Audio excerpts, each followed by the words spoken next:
Des diplomates reconnaissants et fascinés par l'hospitalité légendaire des Maliens.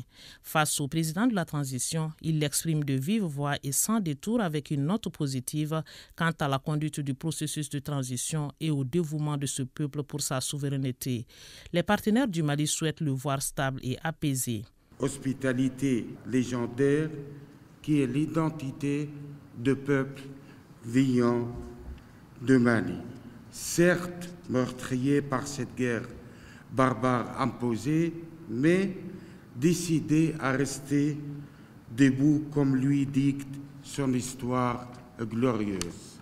La lutte contre le terrorisme exige plus d'efforts et d'engagement de notre part.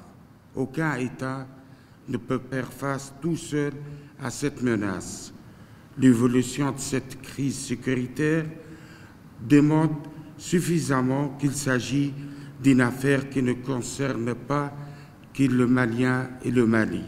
Nous apprécions à leur juste valeur la montée en puissance, la détermination et l'engagement des forces armées maliennes dans le maillage sécuritaire des territoires. Certes, la tâche est ardue, mais avec la vision, la volonté et la détermination dont vous faites preuve avec votre Premier ministre et l'ensemble des membres du gouvernement, nous demeurons confiants. Confiant donc avec le constat de la voie tracée pour le retour à l'ordre constitutionnel, le doyen du corps diplomatique de poursuivre sur l'adoption de la loi électorale, l'installation des membres de l'EJ, l'autorité indépendante de gestion des élections et la finalisation de l'avant-projet de constitution.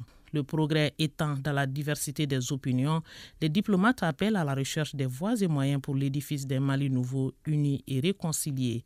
En réponse, le président de la transition a renouvelé ses félicitations aux nouveaux ambassadeurs et représentants des organisations internationales avant de faire cas des défis multiples liés à la bonne marche de l'action publique. C'est avec beaucoup d'attention que j'ai écouté votre discours qui aborde les aspects importants de l'action publique au Mali, marqué par le saut de la refondation de l'État, du recouvrement progressif de la sécurité au progrès réalisé par le relèvement économique et social de notre pays, en passant par la mise en œuvre du processus de paix au Mali ainsi que les avancées politiques institutionnelles que vous avez si justement soulignées. Il reste évident que les défis auxquels les Maliens font face sont multiples et complexes. Je m'associe volontiers à votre constat qui établit que la lutte contre le terrorisme appelle à des efforts convergents, y compris la communauté internationale. Dans cette action commune, le Mali demeure déterminé à honorer sa part, toute sa part de l'effort collectif afin de réduire la menace des attaques terroristes et obscurantistes. Les attentes des Maliens sont rappelées par le président de la transition, attentes partagées par les partenaires. Et le colonel Assimi Goïta l'apprécie dans le contexte d'un partenariat gagnant-gagnant. Nous nous inscrivons dans une dynamique cohérente d'appropriation nationale des initiatives engagées en mettant au centre de l'action publique le respect de la souveraineté du Mali, le respect des choix stratégiques et des choix des partenaires opérés par le Mali, la prise en compte des intérêts vitaux du peuple malien dans les décisions prises. Rien de plus, mais rien de moins. C'est bien cela que les Maliennes et les Maliens attendent de leur autorité. À ce jour, je me réjouis de plus en plus que nos partenaires internationaux et amis comprennent et adhèrent à cette exigence légitime. Consolidation des acquis et concrétisation des engagements. Le président de la transition rassure quant au retour à l'ordre constitutionnel. Le chef de l'État dit comprendre l'appel à l'unité qui est plus qu'une nécessité dans le contexte actuel du Mali. L'année 2023 sera celle de la consolidation des acquis politiques et institutionnels enregistrés durant la précédente.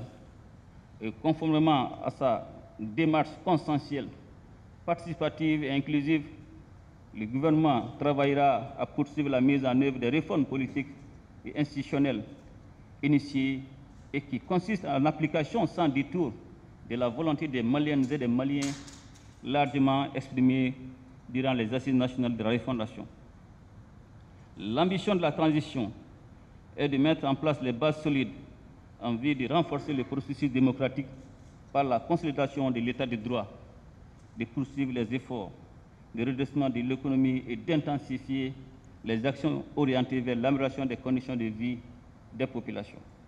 J'ai entendu avec beaucoup d'intérêt votre appel en faveur de l'unité entre tous les filles et fils de notre pays, y compris dans le cadre de la mise en œuvre de l'accord pour la paix et la réconciliation au Mali, issu du processus d'Alger. Hommage a été rendu aux victimes civiles et militaires, toutes nationalités confondues, tombées pour le Mali.